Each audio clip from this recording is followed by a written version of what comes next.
안녕하세요. 마가복음 3장 이제 첫 번째 오늘 이야기를 할 차례입니다. 여러분들 비도 많이 오고 하는 그런 우중인데 잘 보내고 계시죠? 제 고향이 전라남도 광주인데 광주에 이제 비가 많이 오고 호남 지역에 이제 피해를 많이 받았다 그러니까 참 마음이 안타깝네요. 여러분들 혹시 주변 환경 좀 돌아보아서 산사태나 또 이제 물난리가 날 수 있는 물이 침수할 수 있는 그런 지역에 사신 분들은 유의하시고 또 우리가 이제 기도하면서 이런 것들에 대한 방비도 게을리해서는 안 될 것 같습니다. 그래서 하나님의 손길과 또 우리 또 인간이 준비해야 될 것들, 조심해야 될 것, 이런 것들은 동시에 가야 된다 생각합니다. 우리가 마가복음 첫 장에 나와 있는 예수님의 어떤 사탄으로부터 시험하는 그런 장면이 있잖아요. 이제 마태복음, 누가복음 이제 첫 번째 마태복음과 누가복음을 보게 되면 예수님을 어떤 시험하는 장면, 마귀가 예수님을 시험하는데 첫 번째 예수님을 시험했던 것은 돌로 떡을 만들어내는 것이죠. 그런데 두 번째, 세 번째 있어서 마태복음에서는 성경 꼭대기에 올려놓고 마귀가 시험하죠. 뛰어내리라고. 그리고 마지막 시험은 세상의 모든 것들이 보이는 높은 산에 올라가서 예수님을 시험하는 그런 장면이 나옵니다. 근데 누가복음에서는 그게 이제 세 번째, 마태복음의 세 번째와 두 번째가 순서가 바뀌었죠. 그래서 예루살렘 성전이 제일 마지막에 나오고, 천하 모든 어떤 산이 보이는 곳이 두 번째 나오게 됩니다. 이런 것들은 마태가 생각하는 어떤 예수님에 관한 기독교의 어떤 중심에 관한 어떤 신학이 다르기 때문에 그런 결과를 가져왔다고 생각합니다. 언제 기회되면 거기서 짧게 언급하겠습니다. 자, 이제 그걸 얘기하는 게 아니라 그렇게 예수님께서 그런 시험을 당하게 되죠. 시험을 받는 그런 장면, 이런 것들, 그 속에서 예수님께서도 한 번도 거기서 기적을 행하지 않았다는 것이에요. 마귀가 예수님을 조롱하고 네가 정말 하나님의 아들이라면 하면서 예수님을 비꼬는 그런 장면에 있어서 예수님은 기적을 행하는 게 아니라 항상 하나님 말씀과 마지막에는 사탄아 물러가라 하는 그런 얘기로 끝을 맺고 있습니다. 우리는 흔히 정말 기적을 좋아해요. 인간이 그걸 바라봅니다.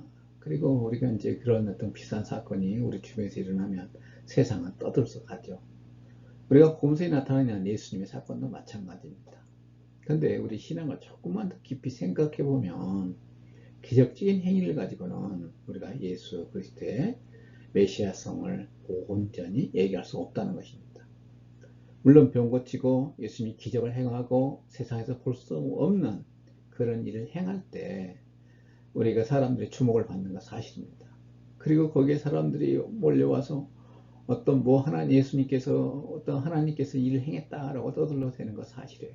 그렇지만 그들의 삶을 변화시키는 것은 기적으로는 삶을 변화시킬 수가 없습니다. 사람을 변화시키는 것은요, 하나님과 만남을 통해서, 그것도 그냥 어떤 현상을 바라보는 그런 게 아니라 현상에서 어떤 내 주변에서 뭐가 일어났다고 해서 내가 변하는 게 아니라 하나님과 인격적인 그런 만남을 통해서만이 그들의 삶의 변화가 이루어집니다. 근데 문제는 인격적인 만남이 어떻게 이루어지느냐 하는 것이에요. 물론 때로는 어떤 사람은 기적을 통해서도 하나님과 인격적인 그런 만남을 체험했다는 사람도 있습니다. 그렇지만 대부분의 사람들은 끊임없는 주님의 노크와 그리고 내 마음을 문을 열고 주님과 동행하면서 내 인격이 서서히 주님의 인격으로 변해가는 것, 이게 신약 성서가 얘기하는 하나님과 우리의 인격적인 만남이라고 저는 생각합니다.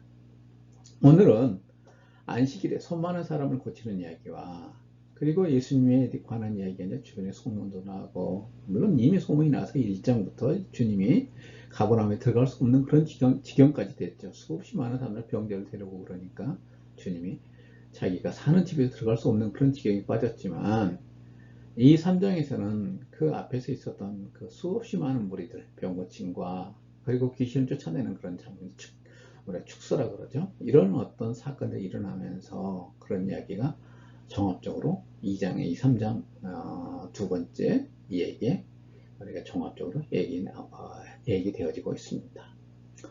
자, 그럼 우리가 이제 첫 번째 얘기부터 얘기를 해보려고 합니다.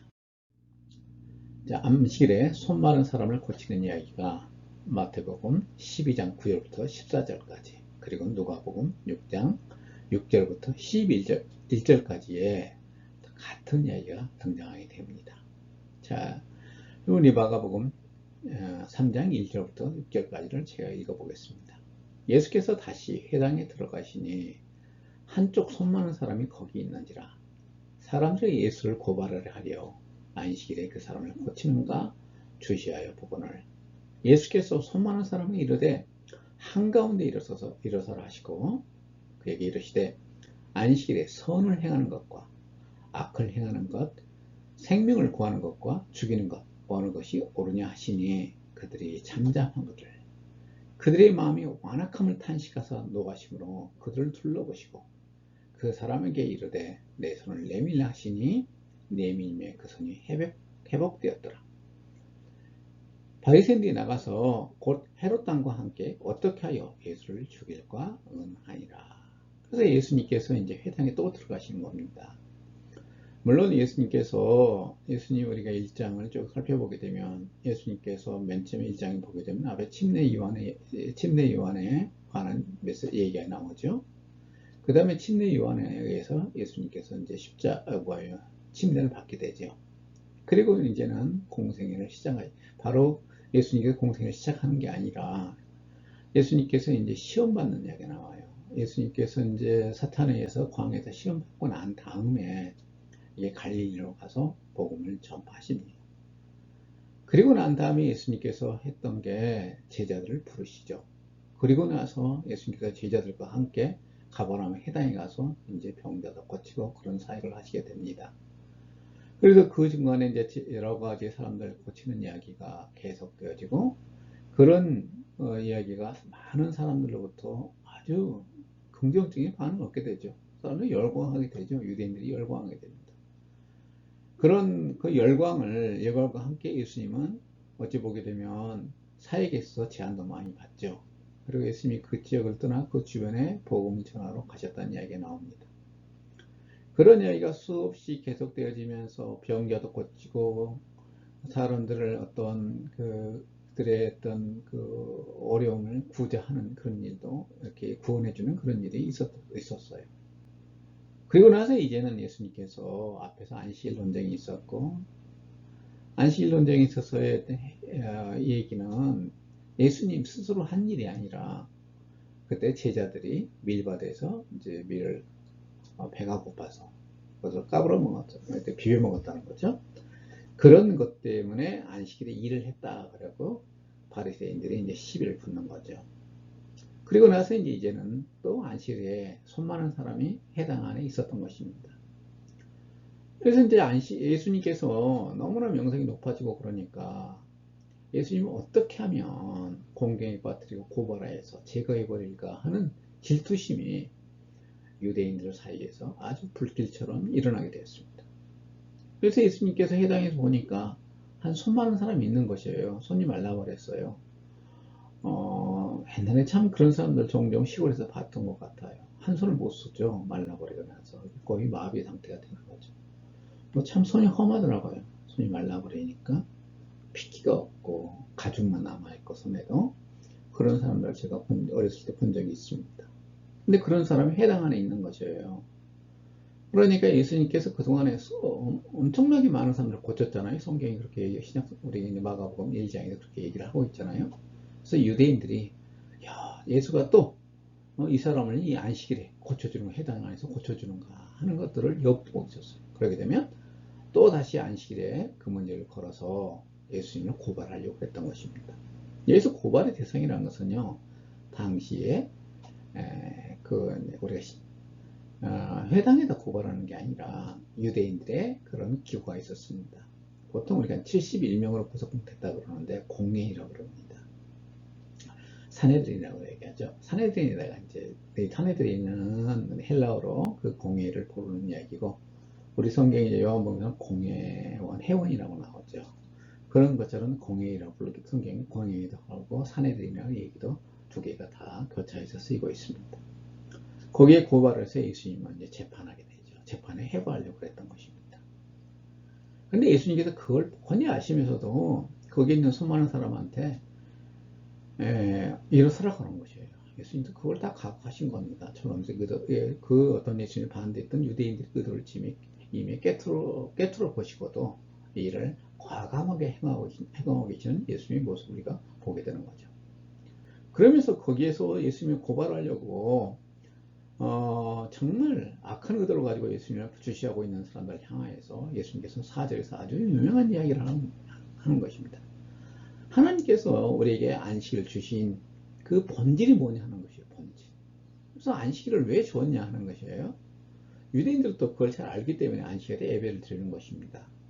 그리고 안식일에 우리 인간적인 어떻게 보게 되면 그런 일들이 있죠. 특별히 자기 욕망을 만족시키게 하는 그런 놀이 같은 것을 하지 않았어요.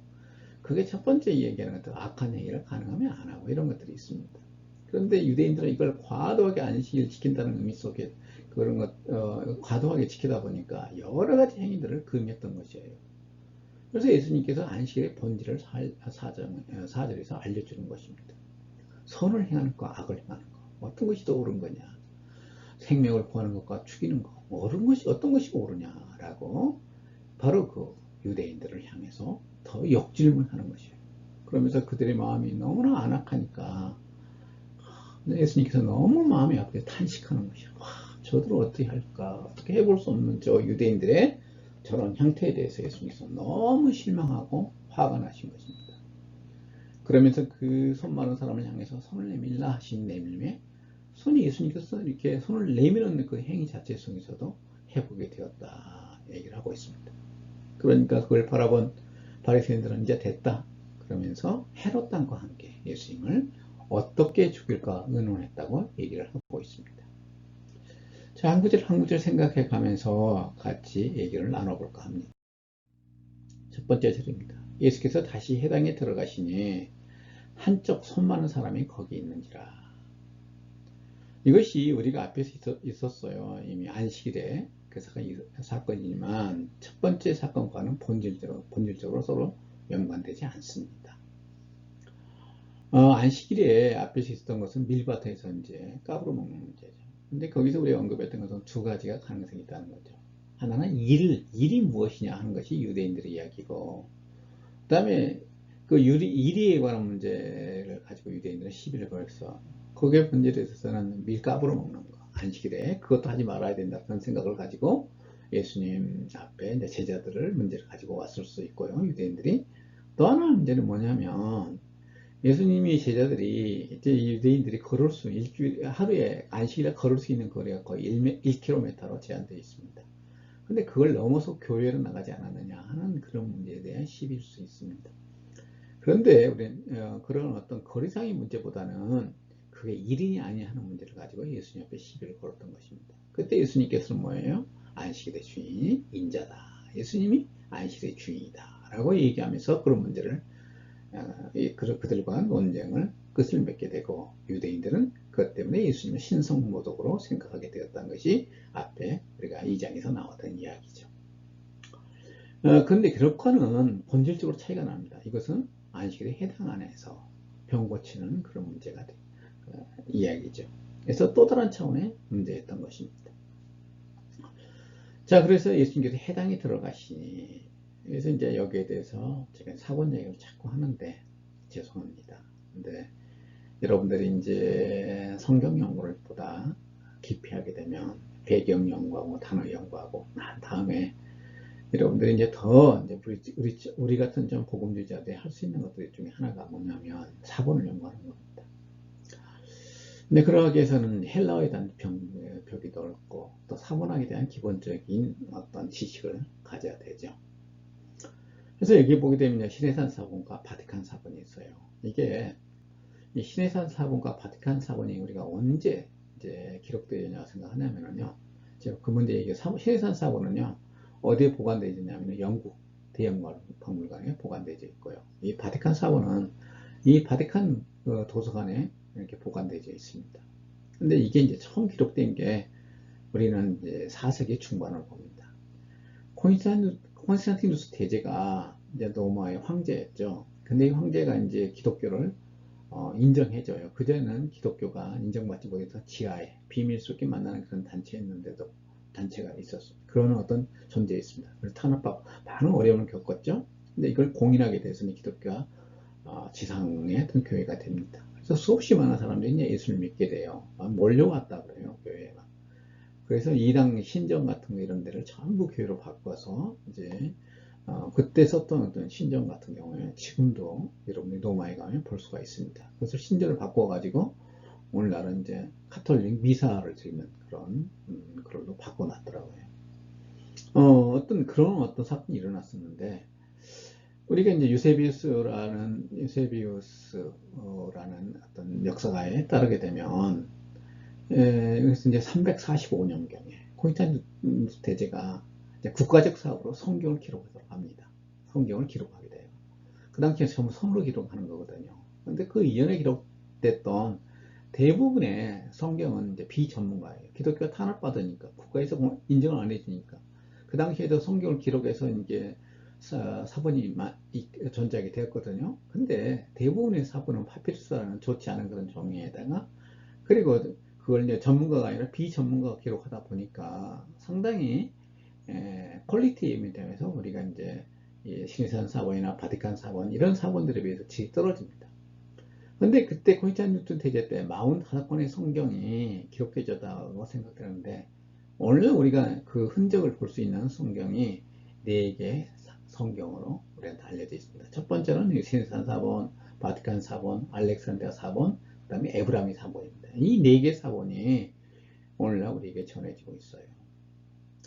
자, 헤르미니아 주석이라는 게 있습니다. 아주 진보적인 주석인데 그 이유를 이렇게 우리한테 얘기를 해주고 있어요. 첫 번째는 문장 스타일을 향상시키기 위해서 성경을 이렇게 기록하는 과정 가운데서 관사가 생략되어 있다는 거죠. 그 다음에 마태복음 12장 9절 혹은 누가복음 6장 6절의 영향으로 보고 있다는 것입니다. 그래서 이것이 마태복음과 누가복음이 제가 얘기했던 것처럼 이 마가복음 늦게 기록된데 왜 그랬느냐 하는 거죠. 근데 이게 지금 우리는 그 사본 이야기를 하는 것이에요. 그것도 4세기 중반에 있었던 사본 얘기예요. 성경이 처음 기록되는 것은 1세기죠. 거의 한 300년 동안 지난 후에 이제 오늘날 우리에게 중요한 사본으로 남아있는 알렉산드리아 사본, 시내산 사본과 이 바티칸 사본에 이 관사를 생략하는 게 마태복음 15장 9절, 누가복음 6장 6절을 알고 있는 성서를 기록한 우리가 영어로 스크라이브라고 그러고 서기관이라고 하기도 합니다. 이 사람이 이걸 보고 이걸 다른 복음을 이미 알고 있는 서기관, 똑똑한 사람이죠. 그러다 보니 그걸 생략했을 것이다 하는 것입니다. 그리고 여기서 얘기 드린 것은 이제 다시 가버나움 해당에 예수님께서 들어가게 되는 것이죠. 그 다음에 이제 이 병자가 나오는데 한쪽 손이 마른 사람이죠. 근데 1장 23절에 있는 표현과 비슷한 표현으로 소개되지만 우리가 앞에서 나와 있던 그런 사람과 아주 비슷한 어떤 표현으로 소개되지만 앞선 경우에는 귀신이 먼저 예수님께 말로 도전하지만 여기서는 예수가 먼저 그 사람을 부르신다 하는 거죠. 우리가 1장 23절에 있었던 그 거기에서 어떤 귀신 들린 사람을 예수님께서 이제 축사라고 하죠. 축사하는 그런 장면이 있어요. 그때는 귀신 들린 사람이 사람을 이용하겠죠. 자기가 이제 숙주로 삼고 있는 사람. 그 사람 입을 통해서 예수님 앞에 도전적으로 나옵니다. 근데 여기서는 예수님께서 먼저 이 손만한 사람 찾아가서 해당 안에 있는 사람을 향해서 예수님께서 먼저 시작하는 것입니다. 그 다음에 이 손많은 사람이란 게 이제 그 헬라어를 보게 되면 완료수동 분사를 사용했어요. 그래서 질병이 오래되었다는 것을 우리한테 예시하고 있다는 거죠. 그래서 아마도 선천적인 질병으로 생각된다고 주장하는 사람도 있습니다. 그 다음에 손마른 자는 자신의 병 때문에 사회로부터 소외되었을 것이라는 것입니다. 그의 육신의 치유는 그를 소위로부터 구원해주는 행위였을 것이라는 거죠. 오늘날 사회는 우리가 이제 선진국과 그렇지 않은 사회를 구분하는 여러 가지 기준이 있어요. 그 중에 하나가 뭐냐면 어려움을 당하는 사람들을 어떻게 그 사회가 대우하느냐가 선진국과 그렇지 않은 사회를 구분하는 것이죠. 저는 이런 걸 나누기를 원치 않은데 어떤 사회학자가 그렇게 나누고 있더라고요. 그래서 우리 사회도 상당히 많이 어려운 사람들에 대한 배려가 많이 있어요. 저희가 살고 있는 집에 주차장이 공용 주차장인데요. 아파트에 공용 주차장이 있는데 거기 보면 상당히 많은 부분이 이렇게 이제 뭐죠? 영어로 핸디캡이라고 그러죠. 여러 가지 불편을 갖고 있는 사람들을 향한 어떤 자리로 아주 좋은 자리가 이렇게 이제 마련되어 있어요. 그리고 백화점이나 이런 데 가게 되면 그게 다 마련되어 있죠. 근데 미국은 제가 미국에서 좀 살았는데요. 꽤 오랫동안 살았습니다. 근데 거기에 보게 되면요. 거의 모든 주차장에는 그런 표시가 되어 있습니다. 만일 그렇지 않고 아주 건강한 사람이 거기다 주차하잖아요. 벌금 어마어마합니다. 제 기억에 200달러인가 되더라고요. 우리 돈 한 220만 원 정도, 20만이 넘는 거죠. 지금 달러와 우리나라 비교해 보니까 한 22만 원 정도 벌금을 매게 됩니다. 그만큼 거기에 대해서 아주 엄격하게 다스리고 있어요. 그래서 아무리 주차장에 자리가 없어도 그 자리만은 비워놓습니다. 그래서 이 병자, 이 소외된 사회, 과거에는 일제인은 어떠했겠습니까? 얼마나 이 사람이 자기 몸이 손이 말랐다는 거. 이건 이제 밖으로 보이잖아요. 그러다 보니까 사람들로부터 소외되고 무시당하는 거. 그런 철저한 사회적으로부터 어떤 애로움을 느껴야 되는 그런 사람이었을 거라고 우리가 추정해 볼 수 있겠습니다. 사람들이 예수를 고발하려 하여 안식일에 그 사람을 고치는가 주시하고 있거늘. 우리가 안식일 문제, 이 논쟁에서 또 이게 나오는 것입니다. 그래서 6절에서 적대적인 관심을 보인 사람들 중심에 바리새인들이 있었다는 것이에요. 이들은 밀밭에서 문제 제기 이후에 예수를 고발하려 눈에 불을 켜고 주시하고 있었다는 것입니다. 자, 우리가 앞에서 이미 언급했던 것처럼 안식일에 치유가 금지된다는 것은 랍비 문헌의 지지를 받고 있습니다. 물론 안식일의 금지 목록에 치유행위가 없는 것은 사실입니다. 그런 목록에는 치유행위 자체에 대한 그런 것이 없다는 것이에요. 그래서 죽을 만큼 큰 병이 아니면 금지되는 것은 너무나 당연하겠습니다. 그렇지만 우리가 죽을 만큼 큰 병이 아니면 안식일날 아니라 월요일날에 이게 오늘날 우리가 월요일 아니라 안식 후 첫날, 그럼 주일날이죠. 주일날에 그 병을 치유하면 되지 않겠느냐 하는 것이 유대인이 가지고 있는 생각이었습니다. 그래서 하지만 수많은 사람이 안식일을 범한 만큼 이중한 병으로 여기지 않았을 것입니다. 그래서 예수님께서는 그러함에도 불구하고 이 병자를 정말 부디 고치고 있어요. 2절에서 보면 주시하고 있거늘, 이것은 부정적인 표현입니다. 그래서 이제 우리가 성경을 해석하는 여러 가지 방법이 있는데요. 제가 한번 얘기를 했죠. 근데 그것은 다 역사적 해석 방법이라고 그러고, 또 다른 방법으로 우리가 공시적 방법이라는 게 있어요. 그것은 뭐냐면은 역사와 상관없이 이제 성경을 해석하는 것이에요. 역사적 방법이라는 것은 가능하면 예수님 당시에 상황으로 올라가서 기자의 입장에서 성경을 읽게 되면 성서 이야기가 보다 분명해지지 않겠느냐, 그 의도를 분명히 파악해서 우리가 해석할 수 있지 않겠느냐 하는 것입니다. 근데 기회 나면 해석도 한번 얘기를 해야 될 것 같아요. 거기에 순간에 생각된 게 참 많습니다. 그런데 우리가 그 중에서 이런 것들은 별로 의미가 없다. 그것보다는 공치적 해석 방법. 이것이 본문이 가지고 있는 의미가 더 중요하지 않느냐. 거기에 있어서 저쪽을 맞춰서 성서를 해석하는 것이 우리가 공시적 해석 방법이라 합니다. 그런데 거기에 어떤 사회과학적인 성서 해석 방법이 있는데요. 그 중에 우리가 그걸 카테고리라고 합니다. 여러 가지 틀이죠. 그 틀에 이블 아이라는 그런 틀이 있어요. 그 틀에서 뭐냐면은 아주 집요하게 사람들을 어찌 보면 주시하고 하는 그런 악한 눈이죠. 그런 어떤 표현. 바로 그때 주시하고 있거나, 예수 네가 어떻게 하는가 보자 하면서 따라다니는 거죠. 이런 것들이 모든 사회, 전 인류가 항상 가지고 있는 악한 어떤 태도 중에 하나라고 합니다. 그래서 이런 표현들, 이런 태도들, 그것을 우리가 그 방법론에서는 이블 아이라고 표현하고 있습니다. 그래서 악마적이라고 그러죠. 악마적 태도입니다. 그래서 어찌 보게 되면 그 틀에서 우리가 이 사건 유대인들, 특별히 바리새인들을 바라보게 되면 이들은 정말 악마적인 사람이라고 우리가 얘기할 수 있겠습니다. 예수께서 손 마른 사람에게 이르시되 한가운데 일어서라 하시고, 어떤 이들은 이 구절에서 브레드의 메시아 비밀 사상과 전혀 다른 예수의 행위를 찾기도 합니다. 우리는 마가복음에 신학을 얘기하면서 메시아 비밀 사상이 자주 나와요. 그런데 이제 여러분 중에서 제 이야기를 듣고 있는 분들 중에서 성서 공간복음서 마태, 마가, 누가와 그 요한복음을 열심히 읽었던 사람들은 저한테 그렇게 질문할지도 모르겠습니다. 아니, 메시아 비밀 사상은 마가복음뿐이 아니라 마태, 마가, 누가, 요한이 다 나오는데 왜 마가복음에 나와 있는 것들을 그렇게 메시아 비밀 사상이라고 해서 우리가 마가복음이 강론하는데 그렇게 강조합니까? 여러분이 아셔야 될 것 중에 하나가, 저는 마가복음이 제일 먼저 기록되었다 생각합니다. 그걸 누가와 마태가 참고하여서 자료 삼아서 자신들의 복음서를 기록했어요. 그러면 다른 복음서에 있는 이 메시아 비밀 사상은 너무 당연한 것이에요. 왜? 마가가 있는 이야기가 전부 마태에 누가에 그대로 들어가 있기 때문에 그렇습니다. 그럼 과연 메시아 비밀 사상이라고 처음에 얘기했던 브레데는 어떤 얘기를 했느냐 하는 것이에요.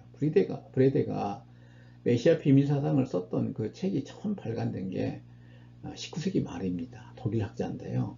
그래서 그때는 상당히 충격적인 그런 이야기 했어요. 그가 바라본 전제가 있습니다. 그걸 뭐냐면 초대교회는 두 그룹이 있었다는 것이에요. 여러분들이 사도행전 보게 되면 복음서에 여러 가지 이제 그룹들이 나오는데, 제가 오늘 아침에 성경을 묵상하면서 읽었던 부분 중에 하나가 고넬료가 이제 베드로에 의해서 구원받는 그런 장면이에요. 그런데 바로 그 다음 장에 가게 되면 고넬료 때문에 베드로가 곤욕을 치릅니다. 예루살렘 교회에서 특별히 할레파 유대인이라고 그러죠. 그 사람들이 베드로를 고발하는 것이에요. 너는 어떻게 이방인들한테 복음을 전할 수 있느냐는 거죠. 그래서 그 당시만 해도 고넬료가 예수를 믿게 되는 그런 사건이 있기 전만 해도 이방인은 예수 그리스도 복음을 통해서 구원받지 못한다는 게 초대교회의 많은 사람들의 생각이었습니다. 그러지만 이제 베드로가 그 사건을 설명하고 나서 예루살렘 교회에 있는 모든 성도들이 이제 인정하는 것 중에 하나가 이방인들도 구원받을 수 있다는 것이 인정이 되었죠. 그래서 이 두 그룹의 어떤 갈등이라는 것은 초대교회에 늘 있어 왔던 것입니다. 이미 6장에서 그런 게 나오죠. 헬라파 유대인과 그 다음에 히브리파 유대인들, 이런 갈등이 이미 한 번 있었습니다. 이거 다음부터 이방인의 복음 전한 것 때문에 문제가 생깁니다. 11장에서요. 15장에 가게 되면 사도행전 거기에 보게 되면 이방인들의 율법을 지키냐 말 것이냐, 안디옥 교회에 이제 복음이 전해지고 거기에 있는 이방인 성도들한테 율법을 지키라고, 구약 성경에 나오는 율법을 지키라고 할 것이냐 말 것이냐 하는 문제 때문에 또 예루살렘에서 이제 공회의라고 합니다. 첫 번째 이방 교회와 예루살렘 교회가 서로 만나서 그걸 논의하는 장면이 나와요. 그래서 세 가지를 요구하게 되죠. 그런 것도 있었습니다.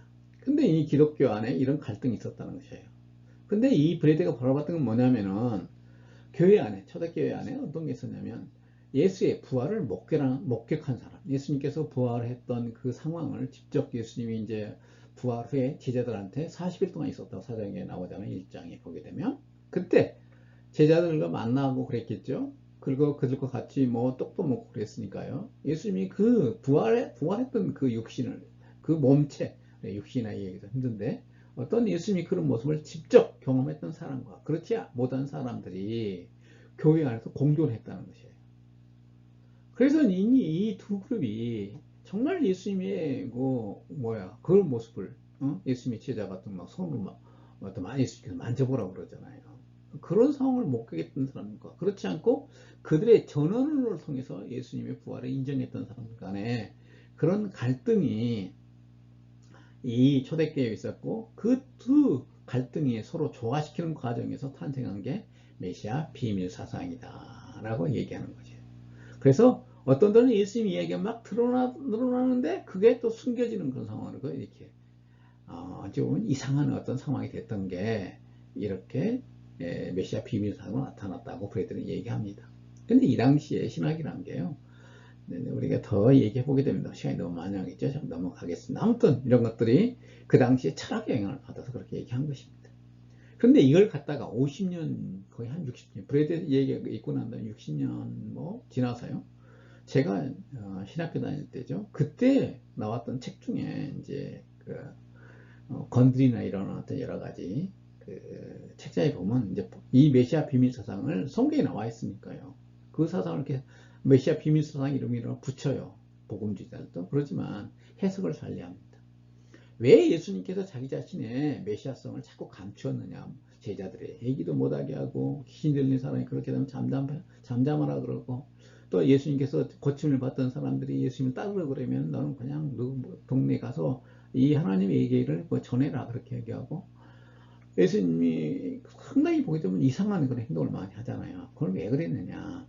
만약에 제자들이 그런 사람들에게 예수님이 내가 메시아라고 드러내버리게 되면 난리가 나버린다는 것이에요. 유대인들은 수천 년 동안 어떻게 보게 되면 수백 년 동안 수천 년 동안 예수님의 메시아 옴을 기다리고 있었거든요. 근데 예수님이 내가 메시아다 하나님의 아들이야 이렇게 완전히 얘기해버린 그 하는 그 순간 예수님의 사역은 올스톱될 수밖에 없습니다. 앞에서 문둥병자를 고치고 나서도 예수님께서 마을에 못 들어갔잖아요. 그래서 이런 어떤 복음 사역에 대한 역효과 이것들을 가져오게 되고, 두 번째는 정치 세력이 그만 놔두지 않습니다. 여러분들 마태복음에서 예수님 공방에서 이제 박사들이 와서 예수님을 경배하려다가 이제 그 당시에 유대 왕 유대 왕을 만나고 나서 두 살 아예 거기 사는 애들이 다 죽음을 당하잖아요. 그래서 메시아를 용납하지 않습니다. 그래서 이런 어떤 정치 세력과 정면 충돌하게 되는 거죠. 그래서 어찌 보게 되면 예수님의 사역이 더 이상 할 수 없는 그런 지경에 빠질 수밖에 없는 그런 어떤 곤욕스러운 그런 어떤 그 상황을 피하고자 하는 태도가 메시아 비밀사상으로 나타났다는 게 복음주의자들의 해석입니다. 또 다른 면도 있겠죠? 저는 잘 모르겠습니다. 근데 여기에서 우리가 그렇게 해석하기에는 좀 속편하지 않는 부분이 참 많아요. 예수님은 본문에서 자기 자신이 그런 능력을 감추려는 시도가 전혀 없어요. 오히려 공개적인 상황을 피할 뜻도 없어 보입니다. 그래서 그 수많은 사람이 이러시다 한가운데 일어서라 하고 얘기했잖아요. 그 다음에 예수님의 치유 능력과 자신이 안식일의 주인임을 앞에서 어떤 제자들의 밀바디에서 까불어 먹는 그런 상황에서 그걸 숨길 의도도 없었어요. 그래서 3절에 예수는 손 많은 자를 한가운데로 이끌었으며 이는 사람을 향하여 공개적으로 도전하는 행위로 여겨집니다. 그들에게 이르시되 안식일에 선을 행하는 것과 악을 행하는 것, 생명을 구하는 것과 죽이는 것 어느 것이 옳으냐 하시니 그들이 잠잠하거늘. 저는 우리가 병행구절 누가복음에서는 예수가 바리새인이 용인하는 원칙, 그 특정한 범위에 한해 안식일에 짐승의 고통을 덜어주는 것이 허용된다는 원칙을 바탕으로 자신의 주장을 펼치십니다. 그래서 예수님께서 여기에서 뭐라고 얘기하면 선을 행하냐 악을 행하냐 생명을 구하는 죽이느냐 그런 이야기보다는 너희들도 소가 구덩이에 빠지게 되면 그걸 건질 수 있다고, 안식일에 건질 수 있다고 그들이 그렇게 가르치고 있지 않느냐.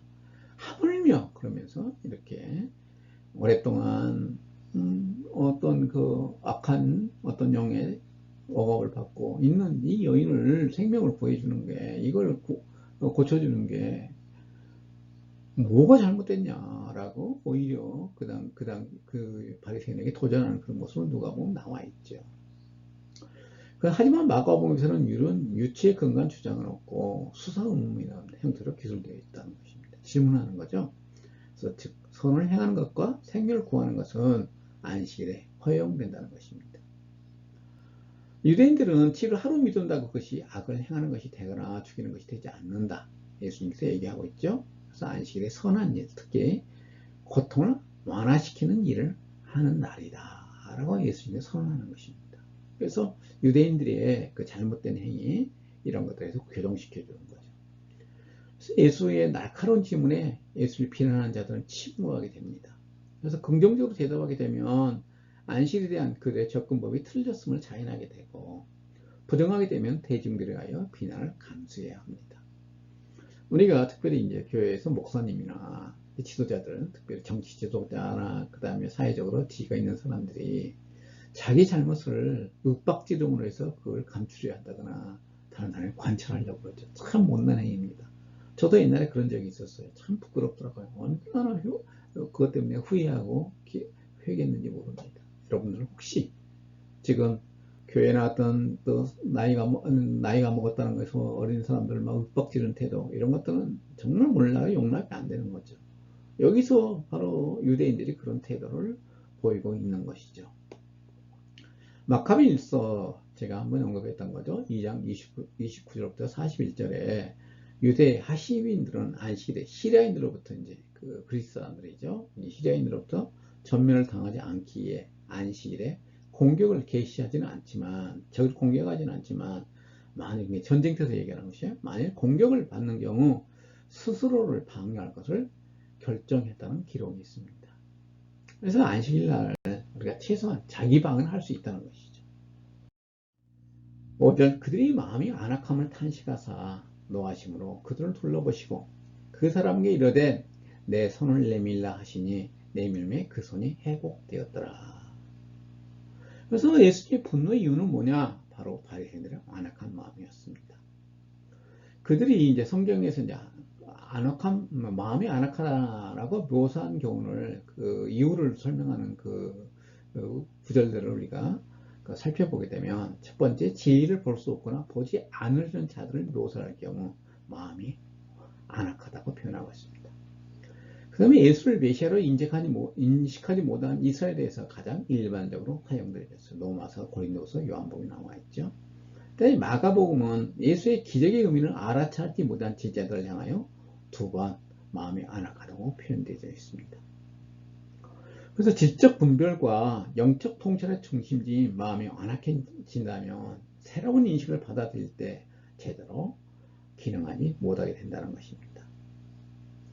그래서 5절을 보게 되면 탄식하였다는 이스라엘의 실패를 언급한 로마서 11장 7절과 25절, 고린도후서, 요한복음 등에서는 이사야서 6장 10절을 인용하고 있습니다.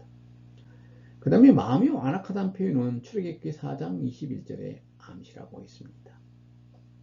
그래서 이사야서 6장 9절부터 10절까지 제가 가져와 봤는데요. 9절에 보면 여호와께서 이르시되 가서 이 백성에게 이르기를 너희는 듣기는 들어도 깨닫지 못할 것이요 보기는 봐도 알지 못하리라 하여 10절 이 백성의 마음을 둔하게 하며 그들의 귀가 막히고 그들의 눈이 감기게 하라. 염려하건대 그들의 눈으로 보고 귀로 듣고 마음으로 깨닫고 다시 돌아와 고침을 받을까 하노라 하시기로. 또 여기서 우리가 이제 참고할 수 있는 것 중에 하나가 출애굽기 4장 21절인데요. 그것은 이제 모세와 하나님과 대화 가운데서 그 당시에 이제 바로 왕에 대한 이야기입니다. 바로의 마음을 완악하게 하셨다는 예수님 출애굽기의 여호와 하나님의 이야기가 그게 포함되어 있죠. 이런 어떤 표현들, 완악한 마음들, 이런 것들이 바로 마음이나 또 이 예수님 당시에는 바리새인들과 어떤 예수님을 고발하려는 그런 유대인들의 마음이 같았다는 것을 우리가 얘기할 수 있겠습니다. 바리새인들이 나가서 곧 헤롯 왕과 함께 어떻게 하여 예수를 죽일까 의논하니라. 바리새인은 2장 16절과 18절, 24절 이미 등장했던 사람들이죠. 그래서 놀라운 일은 헤롯 왕과 바리새인 연합입니다. 그래서 헤롯 왕이 구체적으로 누구냐 하는 그런 문제예요. 사실 역사적으로 다른 문헌, 성경 외의 문헌에는 헤롯 왕이라는 표현이 없습니다. 근데 헤롯 일가를 따를 무리, 그 당시 헤롯이 이제 왕가 있잖아요. 그래서 그걸 따르는 무리였을 것이라는 것입니다. 그래서 이 본문에 등장하는 헤롯 왕은 헤롯 안티파스. 그래서 우리가 성경 예수님 탄생할 때 헤롯 아버지 헤롯이죠. 그래서 영어로는 그레이트 헤롯이라고 합니다. 그래서 이 사람은 굉장히 똑똑한 사람이 어찌 보게 되면. 근데 그 아들 이제 3명이어서 아버지 왕국을 나눠서 통치하게 되죠. 그래서 그 중에 하나가 안티파스입니다. 빌립도 안티파스 또 하나부터 이 세 아들이 이 아버지의 왕국을 통치하게 되는데 무리였을 것이라는 것입니다. 헤롯 왕가는 두 번 BC 6년과 AD 37년에 대제사장을 임명합니다. 근데 두 번 다 보네투스 집안 출신이었어요. 근데 이 대제사장들의 집안 자체가 참 문제가 많아요. 그러니까 사두개인의 대표적인 사람들이 바로 대제사장들이 나옵니다. 성경에 이제 사도계인이 등장하죠. 바로 이 사람들이 다 이제 대제사장과 관계된 사람들입니다. 그런데 이제 오늘날 우리가 이제 예루살렘 뭐 산도 다 이렇게 발굴해보고 그러거든요. 근데 이 대제사장과의 무덤들이, 그 집안의 무덤이 발굴되어졌어요. 근데 이상은 정말 세속적으로 타락한 모습이 드러나 있습니다. 그건 뭐냐면요, 성경에서 우상 숭배하지 말라고 하는데 이방 우상을 숨기고 있는 그런 흔적들이 나오는 거죠. 그 중에 어떤 여인의, 나이 많이 먹어 죽은 여인이 죽었던 그 관이, 그 항아리 안에 이제 옛날에는 항아리를 관으로 썼거든요. 그게 발굴되어졌는데 입에다가 동전을 물고 있는 거죠. 그 당시에 동전, 그걸 이제 입에 물고 죽어 있는 거죠. 그건 뭐냐면은 유대인, 그 그리스 사람들이 자기들이 사람 죽게 되면 이승과 저승 사이에 큰 강이 있다고 그럽니다. 그 강을 건너려면 뭐가 필요해요? 배가 필요하죠. 그때 싹이 필요하다는 거죠. 배싹. 돈을 줘야 되는데 배를 건너는 그 나룻배를 타야 되는데 그 싹을 줘야 되는데 그걸 종잣돈을 사람 죽게 되면 입에다 물려줍니다. 그게 우리가 생각하는 구약 성경에 어떤 무엇과도 연관시킬 수 없어요. 오로지 뭐죠? 이방인들의, 그리스 사람들의, 그들의 어떤 전생에 대한, 사람이 죽은 다음에 전생에 어떤 삶을, 어떤 그들의 전생이 어떻게 이루어졌는가 설명할 수 있는 그런 신화에 나오는 이야기예요. 근데 그것을 갖다가 누가 했다고요? 유대인의 대제사장가의 한 여인이 그런 모습을 보여주고 있다는 것입니다. 그래서 우리가 그 당시에 어떤 그 사두개인들, 대제사장가를 중심으로 한 그 사두개인들이 얼마나 도덕, 종교적, 윤리적 타락을 행했는가 우리가 그런 고고학적 발굴을 통해서 오늘날까지 우리가 분명히 확인할 수 있습니다.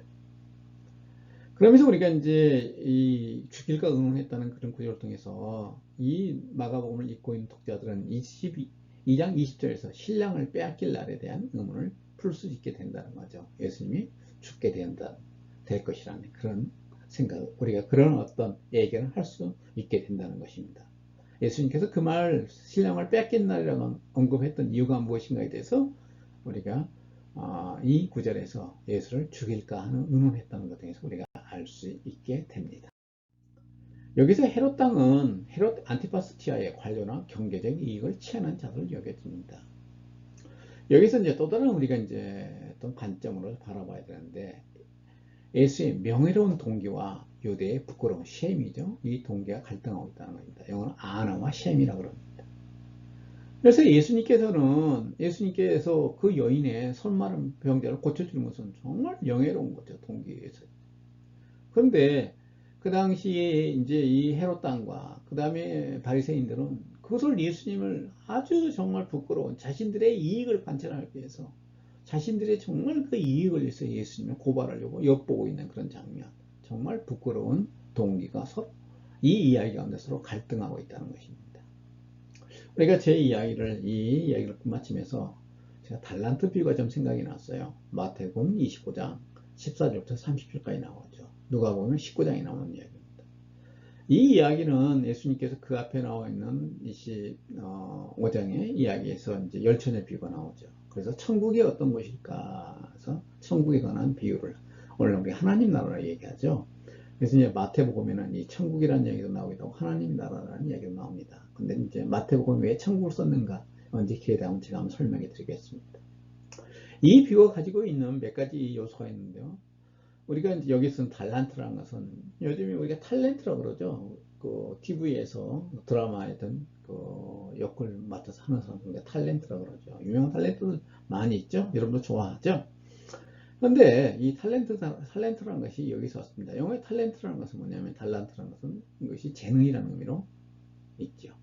근데 이 비유에서 보게 되면 5달란트, 2달란트, 1달란트를 주잖아요. 어떤 주인이 자신의 이제 그 포도원을 맡기면서 그 주인이 이제 그 자기 재산을 그 종들한테 맡기면서 이제 그게 아니 제가 오해했습니다. 그 이제 주인이 떠나면서 자기 종들한테 달란트, 5달란트, 2달란트, 1달란트를 주면서 일을 맡기고 떠나갑니다. 그래서 이제 여기서 얘기하는 것은 모든 인간은 재능의 차이가 난다는 것이에요. 우리가 이것은 어쩔 수가 없습니다. 참 머리 좋은 사람들 있잖아요. 어떤 목사님 그런 이야기 하더라고요. 자기가 만난 한국 사람 중에서 청년 중에서 참 머리가 좋은 사람이 있다는 거죠.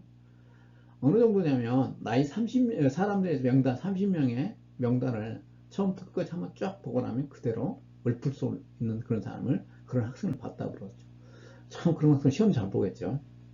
아주 시험 보는데 기적이죠. 그러다 보니까 그 목사님 얘기가 뭐 미국의 최고 대학에 이제 다니더라 그런 얘기를 하던데, 저는 더 놀라운 이야기도 들었어요. 어떤 우리 제 클래스에 수업을 듣는 얘기 하는 어떤 아주머니인데 자기 언니 이야기를 하더라고요. 자기 언니가 얼마나 기억력이 좋냐면 신문을 한 면이 있죠. 그게 몇 절지라고 그래요. 그것을 첫 단어부터 해서 쭉 마지막 단어까지 읽고 나면 처음부터 끝까지 전부 그 단어를 하나도 안 잊어버리고 읊을 수 있는 그런 능력을 가지고 있었다네요. 그냥 뭐 사진처럼 쫙 하게 되면 머리 다 기억돼 버리는 사람이죠. 전번에 TV나 라디오에 나와서 만약 어떤 분도 그런 얘기를 하더라고요. 자기가 특이한 재능이 있는데, 그분은 우리나라에서 장관까지 지낸 분이죠. 근데 그분이 자기한테 영광대학교 총장도 하셨고 통일부 장관도 지내셨고 지금 지금도 지금 이 정부에서 무슨 일을 맡고 있더라고요. 그분 얘기가 자기는 어떤 것을 한번 쫙 읽고 나면 안 잊어버린다네요. 그대로 볼 수 있다네요. 그런 재능이 있다는 거죠. 그래서 인간의 재능은 차이가 납니다. 저 같은 경우는 뭐 하나 하려면 엄청 고생해야 돼요. 제 딸애 오늘 영어 뭐 단어 외우는데 고생 많이 하더라고요. 지금 얼마나 영어 조기 교육 때문에 고생을 하는지 애들이. 아무튼 그렇습니다. 지금 11살 먹었는데 영어 공부한다고 단어 외운다고 고생 너무 많이 해요. 좀 안타깝더라고요. 아이고, 어느 문제가 없었다면 이제 우리 딸 같은 애 어린애가 고생하지 않았을 텐데 하는 것입니다. 차이가 납니다. 그리고요, 천국에 관한 얘기를 할 때 우리가 누가복음과 서로 얘기해 보게 되면, 서로 비교해 보게 되면요, 누가복음에서는 우리 마태복음에서는 달란트 비유라고 그러는데 누가복음에서는 문화 비유입니다. 누가복음에서는 이게 문화가 가장 그 당시에 또 돈의 다이 중에서 최소 단위예요. 우리 오늘날 같은 1원짜리 동전이 있죠. 그런 아주 작은 돈입니다. 그래서 누가복음에서는 그 다섯 문화, 뭐 세 문화인가 두 문화, 그다음에 우리가 한 문화 이렇게 주었을 거예요. 이게 문화 비유를 하고 있습니다. 그래서 환경의 차이, 우리가 인간에게는 또 재능의 차이가 난다는 것을 우리가 인정할 수밖에 없습니다.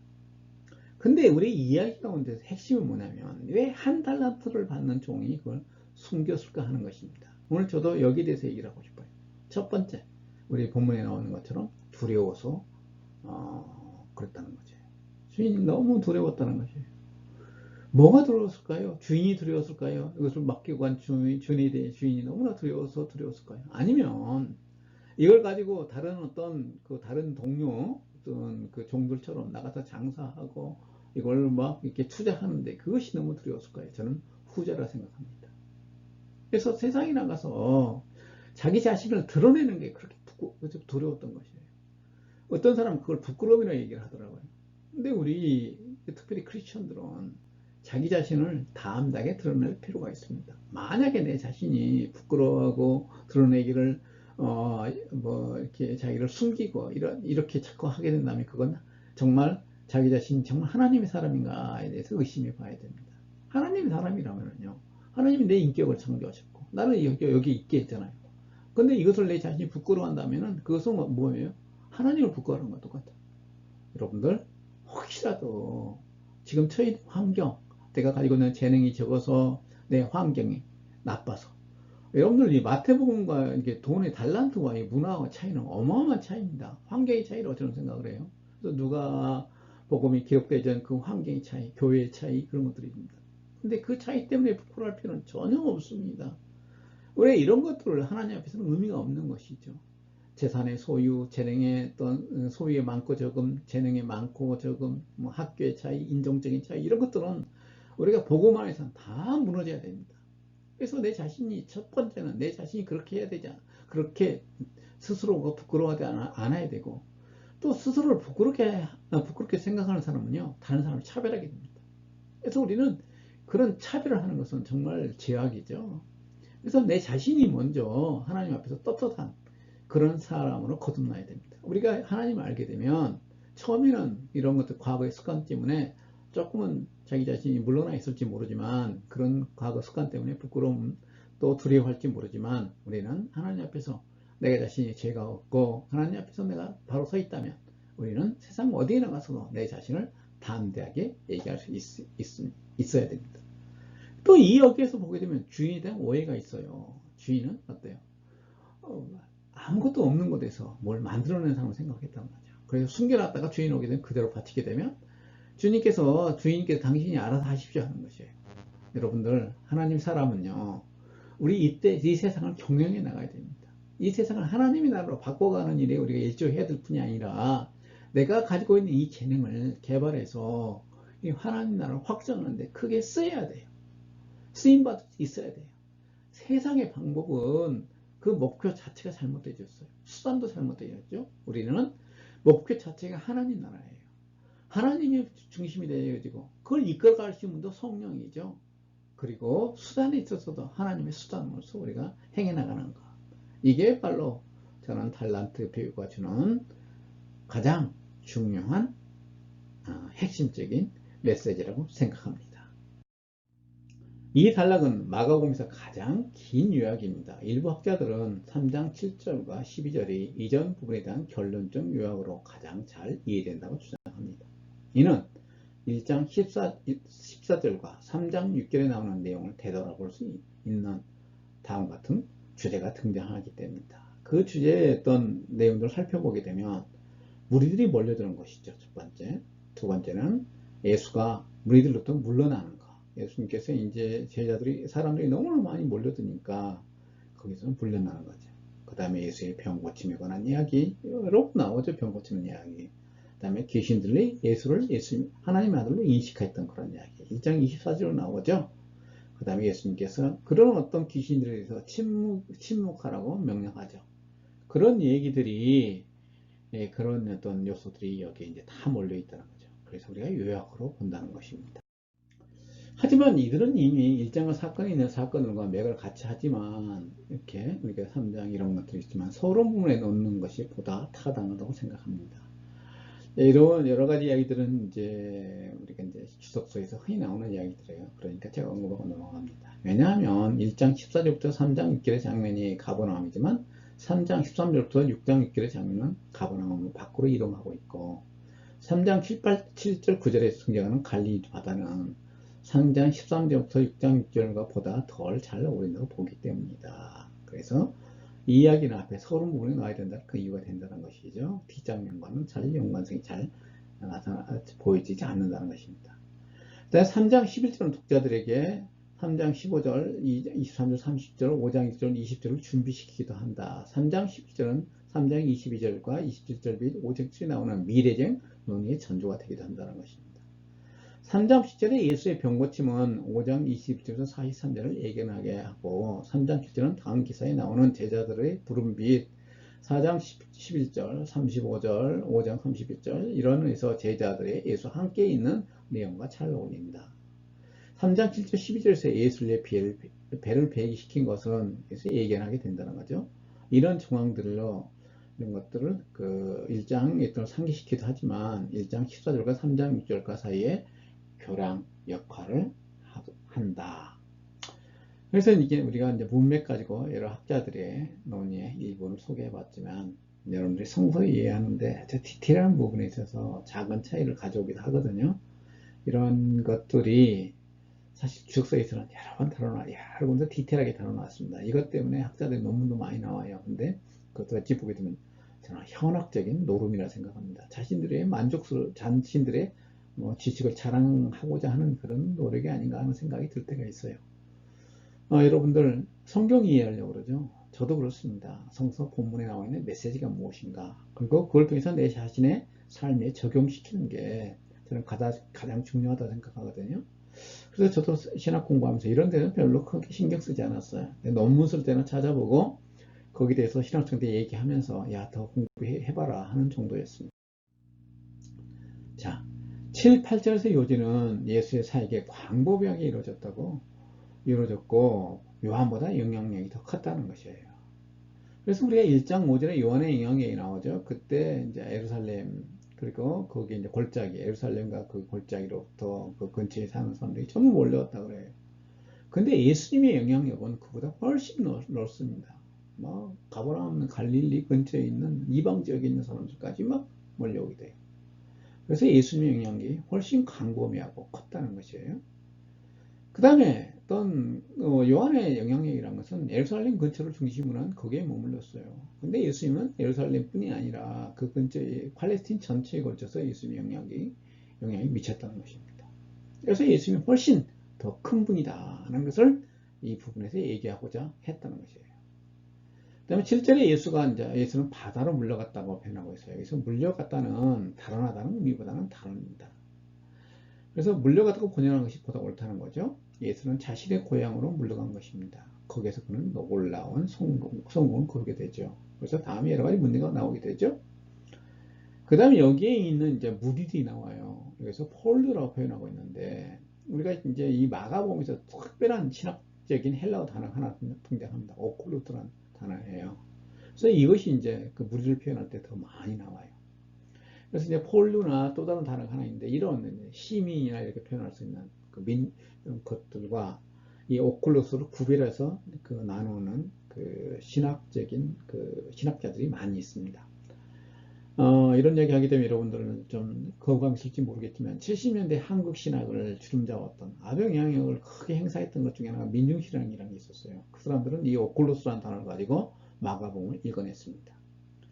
근데 민중신학자는 뭐라고 얘기를 하냐면, 마가복음에서 예수님 오클루스를 향해서는 단 한 번도 그들을 책망하지 않았다는 거죠. 그게 중요합니다. 두 번째 뭐냐면, 이 오클루스는 부정적으로 그려진 적이 없다는 것입니다. 바로 이런 사실들은 신학자는 다 인정을 해요. 근데 세 번째 주장이 이게 큰 문제를 야기했습니다. 뭐라고 하냐면, 하나님께서 책망하지 않았고 그들의 죄를 얘기하지 않았기 때문에 이들은 예수 그리스도를 믿지 않아도 자동적으로 구원받는다는 것이에요. 억지죠.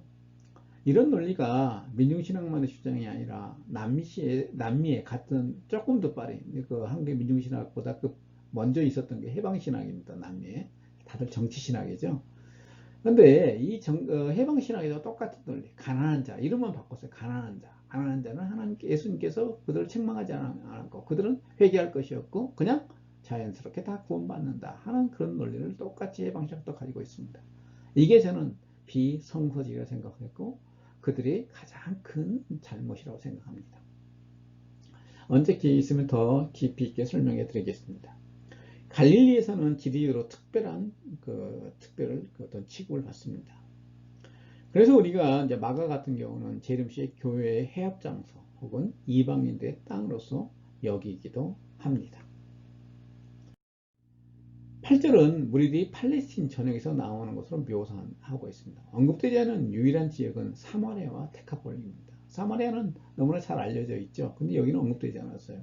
데카폴리라는 것은 열 지역을 이야기합니다. 예수님께서 우리가 이제 다른 데서 언급되어 있죠. 데카폴리가 언급되어 있습니다. 그래서 열 도시를, 근처에 있는 열 개 도시를 우리가 데카란 것은 헬라어로 열이라는 것은요, 폴리라는 것은 이게 볼리라고 하는데, 폴리예요. 폴리랑 헬라의 폴리는 도시입니다. 열 도시를 얘기해요.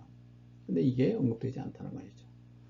그래서 언급된 지역들은 예수 당시에 많은 유대인 주민들이 살았든지 아니면 마가 당시 이런 지역에 많은 그리스도인 주민들이 있다고 주장합니다. 하지만 이렇게 주장하는 사람도 있지만 이런 사실들이 입증이 불가능합니다. 근데 구절에 보게 되면 예수님께서 이제 나한테 너무 많이 밀려오니까 거기서 이제 배를 구해서 거기에서 예수님께서 이제 메시지를 하고 계셔요. 말씀하고 계십니다. 근데 우리가 생각해 봐야 될 것 중에 하나가 이 배 소유가 누구일까 하는 것입니다. 여담이지만은요. 제가 신학 공부할 때 미국서 이제 상당히 땅 얘기가 많이 나왔어요. 뭐 예수님 형제들이 뭐 무덤이 발견되었다. 그래서 이제 관에 이제 예수님 동생들 이름이 쭉 기록되었고, 그래가지고 그게 뭐 어디 스웨덴인가 거기에까지 이제 빠져나와가지고 그게 공개된 적이 있었습니다. 근데 제가 공부했던 그 신학대의 젊은 교수 하나 그게 이제 열광을 했어요. 그래가지고 우리 박사과정 학생을 모아놓고 이제 거기에 대해서 이제 설명도 하고 그랬는데 다음에 그게 잘못됐다고 얘기를 했죠. 그리고 나서 얼마나 그분이 어려움을 당했는지 결국에는 학교를 떠났습니다. 신학자는 그래요. 자기가 잘못된 이론을 펴거나 그걸 발표하게 되면 책임져야 됩니다. 우리나라는 좀 그렇지 않은 풍토가 너무 강하죠. 근데 미국은 다른 학교 자기 모기로 떠나게 되더라고요. 학교에서 테니얼이라 그래가지고 이제 정신교수가 되는데 그걸 못 받았어요. 그래서 2번 못 받게 되니까 결국에는 자기 모교로 가서 다시 시작하더라고요. 자, 그 다음에 11절의 핵심은 귀신들이 예수님을 하나님의 아들로서 불렀다는 것이에요. 이런 청어는 1장 24절에 하나님이 거룩한 자라는 표현보다 기독론의 근접한 표현입니다. 12절을 보게 되면 귀신들에게 예수의 정체성에 대한 폭로를 금하고 있습니다. 우리가 이것을 메시아 비밀사상이라고 그러죠. 제가 앞에서 제 앞에 이야기를 하면서 이미 여기에 대한 설명을 드렸기 때문에 다시 드리려고 하지 않습니다. 그렇지만 예수님께서 제 신들과 또 제자들에게도 예수님께서 자기 일을 여기에 관한 이야기를 하지 말라고 그러거든요. 그리고 이제 어떤 요한복음 같은 데 보게 되면 다음에 제자들이 깨달았다 이렇게 표현하고 있습니다. 그래서 우리가 예수님이 그렇게 했던 이유가 무엇인가에 대해서는 여러분들은 나름대로 관점을 가졌으면 합니다.